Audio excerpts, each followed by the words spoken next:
Dollar সংকট আর অর্থনৈতিক চাপের মুখে যখন দেশ, ঠিক তখনই আশার আলো ছড়াচ্ছেন প্রবাসে থাকা আমাদের অগণিত রেমিটেন্স যোদ্ধা।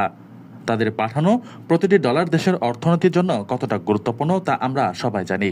কিন্তু এবার তারা যা করেছেন তা শুধু অর্থনীতির চাকাকে সচলই রাখা নয়, রীতিমতো এক নতুন ইতিহাস।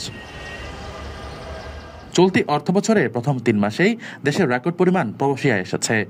বাংলাদেশ ব্যাংকের সর্বশেষ প্রতিবেদন অনুযায়ী জুলাই থেকে সেপ্টেম্বর পর্যন্ত প্রবাসীরা মোট ৭৫৮ কোটি ৬০ লাখ ডলার রেমিটেন্স পাঠিয়েছেন, যা গত বছরের একই সময়ের তুলনায় প্রায় ১৬% বেশি।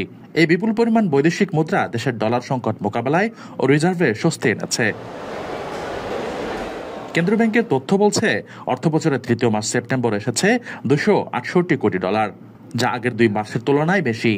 এর আগে আগস্টে ২৪২ কোটি এবং অর্থবছরের প্রথম জুলাইয়ে ২৪৮ কোটি ডলার রেমিটেন্স এসেছিল। কর্মকর্তারা বলছেন, হুন্ডির অন্ধকার পথ থেকে বৈধ চ্যানেলে প্রবাসীদের আস্থা ফেরানোর চেষ্টা, প্রণোদনা বৃদ্ধি এবং ব্যাংকিং ব্যবস্থার উন্নতির কারণে প্রবাসী আয়ে এই ইতিবাচক ধারা অব্যাহত রয়েছে।